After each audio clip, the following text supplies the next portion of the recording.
On va changer de navigateur, comme ça je vais vous montrer comment ça se présente dans les autres navigateurs.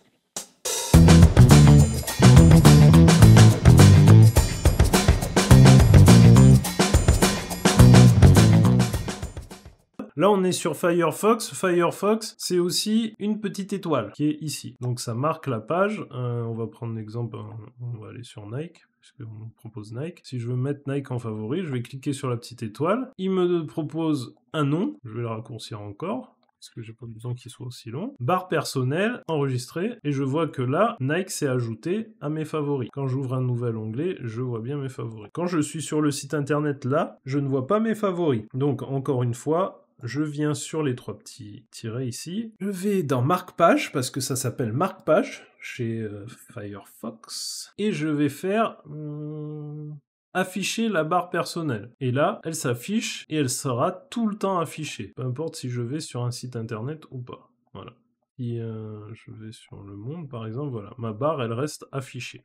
On regarde sur un autre navigateur internet, j'ai Brave ici, qui est déjà ouvert. C'est pareil. Sur Brave, j'ai possibilité d'ajouter des favoris, mais ça va être le petit logo que j'ai ici à gauche. Cette fois-ci, ce sera pas à droite, mais à gauche. Si je prends un exemple, sur le site de Samsung, je peux très bien appuyer sur le petit marque-page ici, et c'est pareil. Il va me dire ajouter un favori. Et c'est pareil, j'ai la possibilité de changer le dossier. On l'avait aussi dans Firefox, vous avez dû remarquer. Et je peux mettre soit dans un dossier qui existe déjà, soit le laisser dans favoris. Et ici, favoris, ça correspond à la barre des favoris. Là, je viens d'ajouter Samsung en favoris. Comme vous pouvez le constater, on ne le voit pas. Pourquoi? Parce que j'ai beaucoup trop de favoris déjà dans ma barre de favoris. C'est une des raisons aussi pour lesquelles ça peut être intéressant de raccourcir les noms. C'est qu'en raccourcissant les noms, on prend moins de place dans la barre de favoris. Ici, vous voyez, elle est bien pleine. Donc, les favoris qui n'apparaissent pas ici seront visibles en appuyant sur les deux flèches vers la droite qu'il y a ici. Si je clique sur ces deux flèches, hop, je vois apparaître les favoris qui ne sont pas visibles actuellement. Donc, ça peut montrer un intérêt de créer des dossiers ou de déplacer ces favoris pour avoir sous la main les favoris qu'on utilise régulièrement. Surtout quand on crée beaucoup de favoris. Ça peut être intéressant de créer des dossiers, comme ça on peut les mettre dedans et on les a, comme sur Google Chrome tout à l'heure, on les a sous la main. Donc, c'est pareil sur tous les navigateurs internet. Quand la barre de favoris sera pleine, vous aurez une petite flèche ici et en cliquant dessus,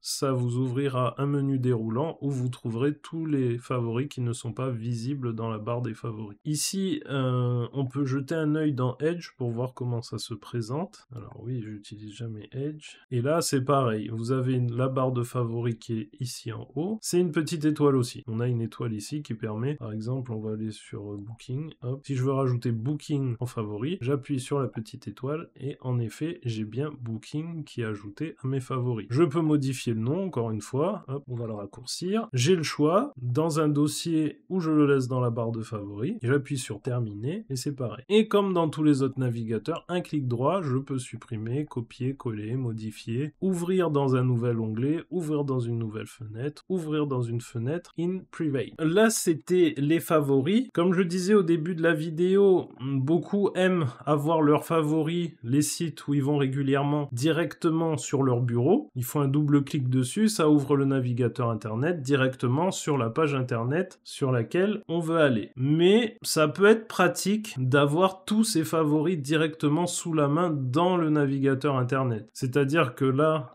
je vais tout fermer, hop. Si vous avez vos favoris sur le bureau, quand vous êtes déjà sur votre navigateur internet, ça veut dire qu'il faut fermer le navigateur internet ou réduire la fenêtre pour cliquer vers un nouveau site qui va à nouveau vous ouvrir votre navigateur internet. Donc, tant qu'à faire, autant avoir tout là et juste, vous avez à, par exemple, cliquer dessus et hop, ça s'ouvre. Vous voulez changer de site, hop, vous cliquez dessus, ça s'ouvre. Vous voulez ouvrir plusieurs favoris, vous pouvez clic gauche, les monter, hop, comme ça, tac, tout en haut, et vous voyez, ils s'ouvrent. Et là, j'ai tous mes favoris qui se sont ouverts les uns après les autres. Donc ça peut être plus pratique, moi, personnellement, je trouve, d'avoir ces favoris ici, dans la barre de favoris, déjà toujours visible.